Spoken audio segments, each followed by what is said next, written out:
Oh yeah! Haha!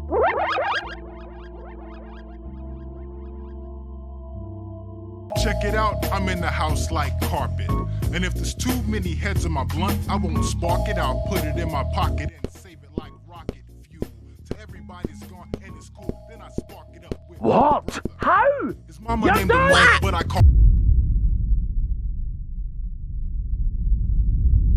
So, about a month after the Kenny Game Jam from the last video, I took part in the GMTK Game Jam, where I had 4 days to make a game following a theme. The theme this time being...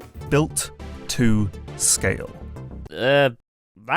What the hell do I do with that?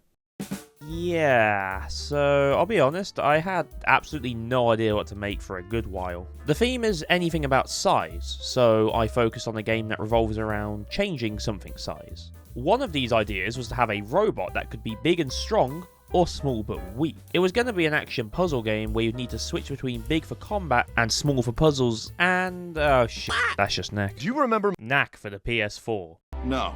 Bruh? So I decided against that, since it seemed out of scope for a 4-day game, and I don't really have the knack for it.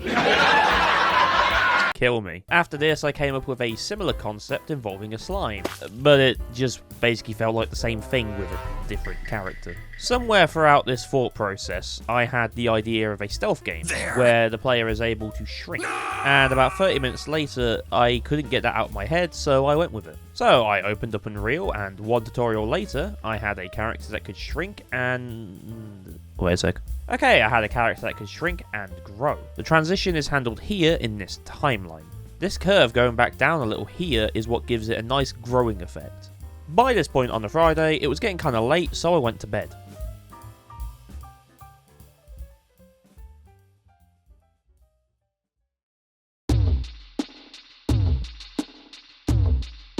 Saturday begins, and my first focus was on creating an AI for the game, which would... No, not you, ChatGPT. Get out of here. These are the guards that have a few different patrol methods. These include free roam, which I then end up using for... reasons. Point to point, where the guards will walk through a ever-looping series of points, stopping at each one before going on to the next. Back and forth, which is very similar to point, but it will reverse the sequence once it reaches the end. And seamless, which is the exact same as point to point, but they will never stop walking. All of the guards have a perception component, allowing them to see what's in front of them. When the guards spot the player, they will abandon their patrol point and give chase. If they catch the player... Was that the bite of 87? It's game over. The horror stealth game approach, basically. Now, if you've played some games with stealth elements, such as Payday 2...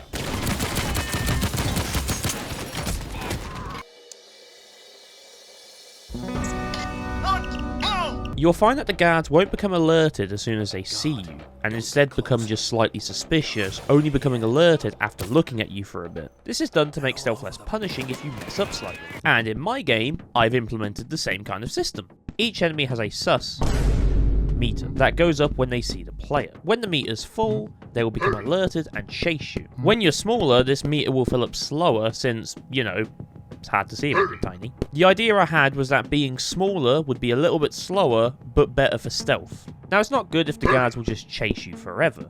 So I made it so that when they can't see the player for a while, they go on a search behavior. In this, they will try to find the player by moving to areas they can't see from where they are. After doing this 3 times, they'll give up and return to their route. Quick note, whilst I was recording this, I found a slight bug with the guards.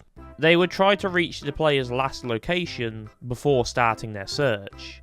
And because the player is able to fit into some really tiny gaps which the enemies can't get into, they just got stuck on the wall. I've got you in my sights. Anyway, fixed now. With the guards mostly functional, I moved on to making an interaction system. Luckily, a lot of this was very similar to what I did for the Kenny Jam, mainly using a blueprint interface and interaction object that could be set to do different things. The big difference is that the player can pick up some items, and this is where it got a little complicated. Starting with the stuff that's relatively simple, objects that the player can interact with have this icon appear above them when they're in range. Left mouse interacts with stuff. In the game, there are 3 different types of interactables. If it's a switch, the player will use it. Doors also fall in this category where they'll open or close if they are unlocked. If it's an object, it gets picked up, and if it's a breakable, the player breaks it. Which I never used. When you're holding an item, left mouse button will try to use that item instead. There are technically 3 object types, but only 2 are used. Those are throwables and Keyblade! keys are, naturally, used to unlock doors. Dear God. There's more. No. Some objects as well are technically keys. Each key has a specific object in the game that it will work for. Throwables! Oh my God! These are used to distract guards. Part of the guard's perception component is the ability to hear, and if the player throws these and the guard hears it, they will go and investigate around that area. They won't, however, stop mid-chase if you throw a rock. No! No! No! Stay back! Don't care, didn't ask, cry about it, stay mad, get real, L, mauled, seed, cope. So, don't try that. To show that the noise was made, I made this little decal here that appears when the object is thrown and lands for the first time. This all kinda seems simple, but the thing that took the longest by far was how I put it in the player's hand. In most games, when you pick up something, that specific object in the world would get snapped out of existence, and a new one would appear on your hand. The world version is nothing more than a pickup item. The functionality and animations are only present on the one that the player holds.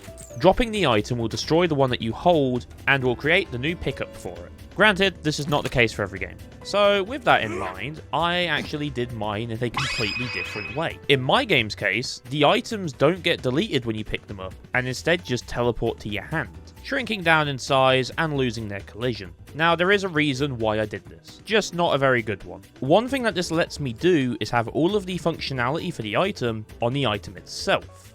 Technically this could have been done with something like a component, which is actually a good point. The second reason, it allows me to assign stuff like keys to specific doors in the level itself using instance variables. This is kind of because of the way I set up the doors, to be honest, so that's on me, but hey, it works. This does have the byproduct of making this look like spaghetti. Honestly, I don't think this was a better way of doing it at all, but it works. Now, one of the bigger design challenges I had whilst making the game, and this system specifically, was how to factor in the size change mechanic. Initially, if a player was to hold an object and change size, the object would also change size with them. If the player drops the item while small, it remains that way. Now this can potentially be used to make some fun puzzles, but it also was really prone to breaking the game, as you could shrink items nearly indefinitely.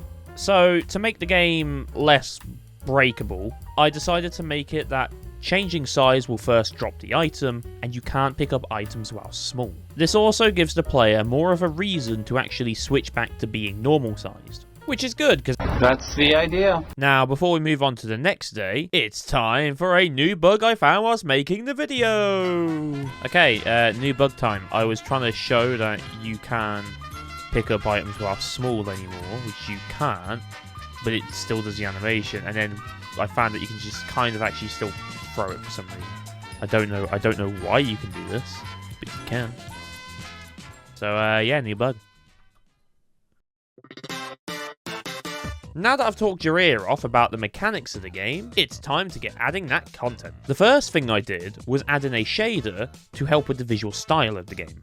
In order to save time, I just imported the one from my game Abyssal Plane. For those of you who don't know what Abyssal Plane is, go watch the video.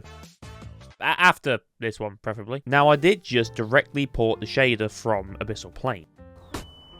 That isn't actually a problem, that's the thing with the shader. In the materials, the specular value with this shader kind of controls how bright this glowing effect gets. And 0.5, which is the default any material has, is way too bright. Because it was just ported over, it's possible that I didn't set things up the exact same way, but I found that it kind of looks pretty grainy and causes the shadows to flicker and move way too much. So for Abyssal Plane, I might end up changing it.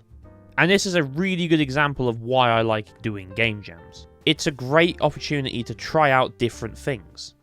Speaking of which, I took this as a chance to try out a different way of building levels. Normally, when I build a level, I'll just use cubes and a bunch of other primitives and then replace them with assets later on. This works, but it's pretty messy, as there's like over 100 cubes that make up a single part of a level sometimes. Which means when you go back around to deleting it later, there's a lot to get rid of. For this game, I used a cube grid tool. This is part of Unreal Engine 5's built-in modelling tools, which I always forget are a thing. This tool in particular is really good for blocking out levels and can also export to a static mesh. So you can actually use this as your final map if you really want to. Not sure how good that is optimization wise, but hey ho. Or you can export it to a different program like Blender and use that to make your scene. Originally I wanted to use this tool just to create the block out, but I ended up using it to make the map itself. And this tool was super simple to use. You just push, pulled blocks, and you could even change the size and cut into other blocks. You can also set the material of the blocks when you place them, which can let you texture your map and build it at the same time. That said, it does have drawbacks. For example, it kept moving, which caused everything to be disaligned, and I had to get the whole thing and put it right back to where it was. This happened like 5 times. And yeah, you can change the materials, but it's a bit of a pain to do that all the time. So using this tool, I began to create the game's only level. Yeah, there's only one, but it's a lot larger than the level in the last GameJam, so yeah. The level takes place in a prison. That's right, we're doing a prison break game. Currently, the player will spawn in the cell, and they have to shrink down to get past the bars. There's a guard nearby who now has a red glow indicating where they can see. After I built this small part of the prison, I moved on to adding a character model and animations for the guard and player. The models were very temporary at the time, as I wasn't sure just what I wanted to actually use as them yet, so I just grabbed these from Mixamo. Then, for the rest of the day, I just kept building the map layout, and by the end of the day, I had this. At this point, the map wasn't finished, but it was time to go to bed, so...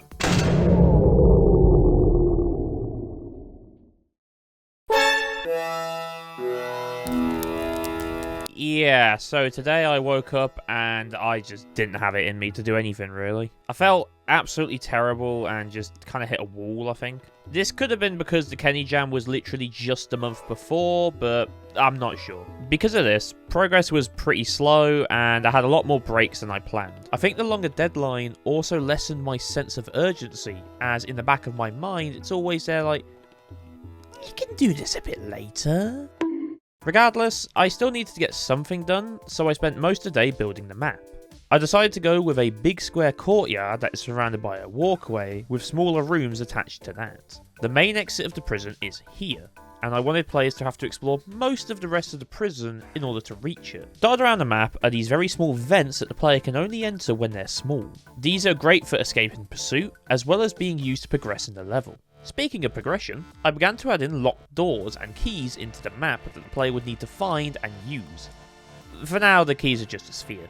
More on the gameplay side, I added in a very simple puzzle into the game. It revolves around you using an item as well as a switch in order to get a key. After setting up this, a few of the other doors, and positioning the guard patrol points, I began to work on improving the game's visuals. Using the cube grid tool from earlier, I went back over the map and started adding in colour and detail, because I was getting really fed up with just seeing grey all day. Can you please just f off? But yeah, that's pretty much most of the day, and at the very end of the day, I decided to try something new. I made a key model using Unreal Engine 5's built-in modelling tools. I thought I'd give them a go, because the other tools have been pretty good, and yeah, they're usable. I don't think I'll use it too much in the future, however, because it doesn't really seem suited for anything too complicated. But hey, I made this thing with it.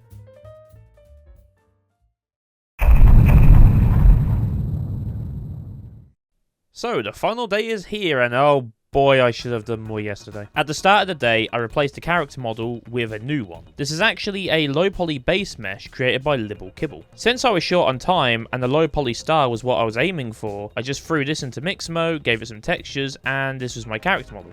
After this, I made a very quick game over screen and got to work on adding in all of the models to the game. I added in some rocks from Kenny's asset packs. Thank you, Kenny. Very cool. And then also got to work on making some assets myself. This time using Blender, because it's quicker. So I spent most of the day finishing up the visuals of the game, adding in stuff like chairs, tables, and other objects to fill out the prison environment and make it less empty. Along with that, I also finished the last area where the player can escape the prison. They need to get through this door here and activate this switch to open a big shutter door, which will require them to go around the entire prison to get the correct key. Each key is color-coded and can only go to the same colored door. Unfortunately, this does make the game a lot less accessible to people who are colorblind, and it's something I want to account for in future games. As the day went on and the deadline drew closer and closer, I started to see more and more problems with the game that I wouldn't be able to fix in time. The biggest one by far was that the player had literally no direction. So after escaping the cell, you'll just be there like... Now what? For the most part, it is fine. If they explore the map enough, they will find the first key eventually, which will help guide them to the next one. But that puzzle I mentioned earlier, that might as well be an Easter egg from COD Zombies at this point, as there is no way the player would know what to do. To solve this, I very quickly added in a couple of notes that the player should see on this table. I wanted to make a proper note system where it would go to the UI, but unfortunately I didn't have time to do that. So, I began to wrap up the development of the game by adding in a proper game over and victory screen, credits for all the assets, and a nicer looking main menu that helped explain what's happening in the game and its controls. I made the game's page, uploaded the game and submitted it, and then tested it. And it didn't work. We failed! We lost! I knew what was wrong, so I very quickly fixed it right before the deadline, just like last time. God damn it, why do I do this to myself every time? And I re-uploaded a new version to the page, and finished just on time. And so that was my experience with the GMTK Game Jam of 2024. The game is available down below in the description on itch.io. It's called The Pocket-Sized Thief, and it's still a little buggy, so just be warned. I haven't got around to fixing most of the bugs, so yeah, you have been warned. Now, I didn't win, obviously, but I had a lot of fun making the game, and it was still a really good learning experience. I might try and take part in 2025's Game Jam, but at this point, it's basically around the corner. On that note, this video has been delayed like so much just because of how busy I've been. I wanted this to come out late January at the latest. I even put a post about it on YouTube's community section. And then I got really busy with work and other projects, and just stuff took up my time a lot more than I expected to. There were also times where I was tempted on giving up on this video entirely because of how long it's been since the Game Jam actually happened. But I decided to keep making it anyway. Mainly because I sunk so much time into it already that it would be a shame to waste it. But once again, I'm really sorry with how long it took me to upload. It's just been really busy. And I hope you've enjoyed the video, despite it taking so long for it to come out. If you did enjoy the video, leave a comment and a like down below, and I'll see you next time, where the video will actually be about my main project, again, for real this time.